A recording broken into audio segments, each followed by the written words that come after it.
কল্পনা করুন এমন একটি দিনের কথা যখন সূর্য তার কক্ষপথ থেকে বিচ্যুত হবে, যখন সুবিশাল পর্বতগুলো তোলার মতো বাতাসে উঠতে থাকবে, যেদিন মা তার সন্তানকে ভুলে যাবে আর গর্ভবতী নারী তার গর্ভপাত করবে। সেই দিনটি কোনো রূপকথা নয়, কোনো কাল্পনিক গল্প নয়, এটি সেই চরম সত্য যার দিকে আমরা প্রতি মুহূর্তে ধাবিত হচ্ছি। আপনি কি প্রস্তুত সেই আদালতের মুখোমুখি হতে, যেখানে বিচারক স্বয়ং আল্লাহ, যেখানে উকিল নেই, নেই কোনো সুপারিশ, শুধু আছে আপনার আমলনামা? আজ আমরা জানব সেই ভয়াবহ এবং অনিবার্য দিবসের কথা। ইসলামের আকীদা বা বিশ্বাসের অন্যতম প্রধান স্তম্ভ হল আখিরাত বা পরকাল।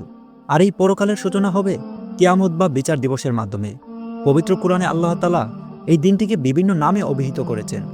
ইয়াউমুল কিয়ামা, উত্থান দিবস; ইয়াউমুল ফাসল, ফয়সালার দিন; আল কারিয়াহ, মহাবিপদ। কেন এই দিনটি এত গুরুত্বপূর্ণ?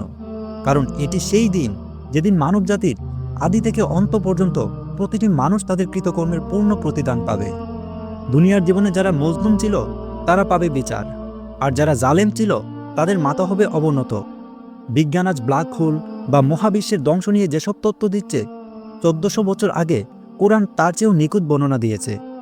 আজ আমরা সেই দীর্ঘযাত্রার প্রতিটি ধাপ নিয়ে আলোচনা করব ইনশাআল্লাহ। বিচার দিবসের প্রথম ধাপ শুরু হবে হজরত ইসরাফিল আলাইহিসসালামের সিংহায় ফু দেওয়ার মাধ্যমে। প্রথম ফু দেওয়ার সাথে সাথেই পৃথিবী থরথর করে কাঁপতে শুরু করবে। সাগরের পানি উত্তপ্ত হয়ে আগুনে পরিণত হবে, নক্ষত্রগুলো খসে পড়বে এবং মহাকাশ ফেটে চৌচির হয়ে যাবে। আল্লাহ তাআলা সূরা আল হজ্জে বলেছেন, হে মানুষ, তোমরা তোমাদের পালনকর্তাকে ভয় করো, নিশ্চয়ই কিয়ামতের ভূকম্পন এক ভয়াবহ ব্যাপার।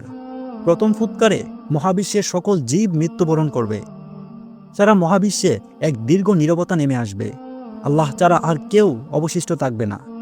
তারপর একটি নির্দিষ্ট সময় পর দ্বিতীয়বার আল্লাহর হুকুমে হজরত ইসরাফিল আলাইহিসসালাম সিংহায় ফু দেবেন। আর তখনই শুরু হবে আল বাস বা পুনরুত্থান। মৃত ব্যক্তিরা কবর থেকে উঠে দাঁড়াবে। তারা মনে করবে তারা যেন মাত্র কয়েক ঘন্টা আগে ঘুমিয়েছিল। পুনরুত্থানের পর সব মানুষকে এক বিশাল ময়দানে একত্রিত করা হবে। একে বলা হয় হাসরের ময়দান। মাটি হবে রুটির মতো সাদা এবং সমতল। সেখানে কোনো পাহাড় বা আড়াল থাকবে না। সূর্য মানুষের মাথার মাত্র 1 হাত উপরে চলে আসবে। মানুষ তাদের গামে হাবুডুবু খাবে, কেউ তার গোড়ালি পর্যন্ত, কেউ হাঁটু পর্যন্ত, আবার কেউ নিজের ঘামে ডুবে থাকবে তার পাপের পরিমাণ অনুযায়ী। দীর্ঘ সময় মানুষ সেখানে দাঁড়িয়ে থাকবে। পিপাসায় তাদের বুক ফেটে যাবে, কিন্তু কোথাও কোনো আশ্রয় থাকবে না। শুধু 7 শ্রেণীর মানুষ সেদিন আল্লাহর আরশের ছায়াতলে স্থান পাবে। তাদের মধ্যে থাকবে নেইপরায়ণ শাসক এবং সেই যুবক যার জীবন কেটেছে আল্লাহর ইবাদতে। বাকিদের জন্য সেই সময়টা হবে অসহ্য যন্ত্রণার।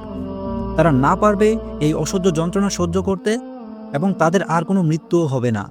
ময়দানে দাঁড়িয়ে থাকা মানুষগুলো যখন অস্থির হয়ে পড়বে, তখন তারা বিভিন্ন নবীর কাছে যাবে সুপারিশের জন্য। হজরত আদম আলাইহিসসালাম, হজরত নূহ আলাইহিসসালাম, হজরত ইব্রাহিম আলাইহিসসালাম, হজরত মুসা আলাইহিসসালাম ও হজরত ঈসা আলাইহিসসালাম। কিন্তু কেউই সেদিন তাদের সাহায্য করতে পারবে না। সেদিন সবার মুখে একটি বাক্যই থাকবে, সেটি হলো নাফসি নাফসি। আমি আজ নিজের চিন্তায় অস্থির, আমি আজ নিজের চিন্তায় অস্থির। অবশেষে সকল মানুষ অসহায় হয়ে শেষ নবী হজরত মুহাম্মদ সাল্লাল্লাহু আলাইহি ওয়াসাল্লামের কাছে যাবেন। তিনি সিজদায় লুটিয়ে পড়বেন এবং আল্লাহর অনুমতি নিয়ে শাফায়েতে কুবরা বা মহান সুপারিশ শুরু করবেন। এরপর শুরু হবে আমলনামা বিতরণ। আকাশ থেকে প্রতিটি মানুষের রেকর্ড বা আমলনামা ছুড়ে দেওয়া হবে। যাদের ডান হাতে আমলনামা দেওয়া হবে তারা খুশিতে চিৎকার করে বলবে, দেখো আমার ফলাফল দেখো। আর যাদের বাম হাতে বা পিছন দিক থেকে আমলনামা দেওয়া হবে তারা ধ্বংস হয়ে যাওয়ার প্রার্থনা করবে। সেদিন গোপন করা কোনো গুনাহই আর গোপন থাকবে না। তার হাত, তার পা এবং তার চামড়া তার বিরুদ্ধে সাক্ষ্য দেবে সেদিন। এরপর আসবে সেই মুহূর্ত যেখানে প্রতিটি কর্মের ওজন করা হবে, স্থাপন করা হবে মিজান বা দাঁড়িপাল্লা। আল্লাহ বলবেন, আজ কারো প্রতি জুলুম করা হবে না। একটি সরিষার দানা পরিমাণ ভালো কাজ বা খারাপ কাজও সেদিন ওজনে বাদ যাবে না। যাদের নেকির পাল্লা বাড়ি হবে তারা লাভ করবে চিরস্থায়ী সুখ, আর যাদের পাপের পাল্লা বাড়ি হবে তাদের স্থান হবে চির অশান্তির জায়গা জাহান্নাম। কঠিন সময়ে রাসূলুল্লাহ সাল্লাল্লাহু আলাইহি ওয়াসাল্লাম তার উম্মতের জন্য অপেক্ষা করবেন হাউজে কাউসারের পারে। হাউজে কাউসার এমন এক ধরনের পানি যার রং দুধের চেয়ে সাদা এবং মধুর চেয়েও মিষ্টি। একবার যে ব্যক্তি এই পানি পান করবে তার আর কোনোদিন তৃষ্ণা লাগবে না। কিন্তু যারা দিনের মধ্যে নতুন কিছু সৃষ্টি করেছিল বা পথভ্রষ্ট হয়েছিল ফেরেশতারা তাদের সেই হাউজে কাউসার থেকে দূরে সরিয়ে দেবে। বিচার দিবসের সবচেয়ে ভয়ঙ্কর এবং চূড়ান্ত ধাপ হলো সিরাত বা ফুল সিরাত। এটি জাহান্নামের উপর দিয়ে স্থাপিত একটি সেতু, যা চুলের চেয়েও সূক্ষ্ম এবং তলোয়ারের চেয়েও ধারালো। প্রতিটি মানুষকে এটি পার হতে হবে। মুমিনরা তাদের ঈমানের নূর বা আলো দিয়ে এটি পার হবে। কেউ পার হবে চোখের পলকে, কেউ বাতাসের গতিতে, কেউ ঘোড়ার গতিতে।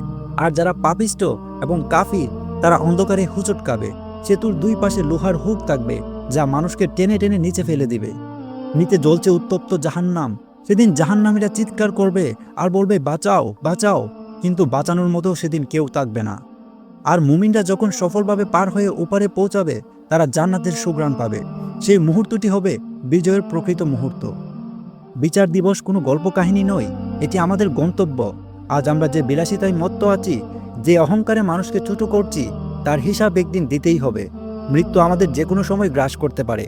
এই ভিডিওটি দেখার পর নিজেকে একবার প্রশ্ন করুন, যদি আজই কিয়ামত হয়, আপনার ডান হাতে দেওয়ার মতো কি আমলনামা আছে? আসুন আমরা আল্লাহর পথে ফিরে আসি, তওবা করি, কারণ সেদিন অনুশোচনা করার কোনো সুযোগ থাকবে না। আল্লাহ আমাদের সবাইকে সেই কঠিন দিনে আরশের ছায়াতলে স্থান দিন এবং সফল কাম করুন। আমিন।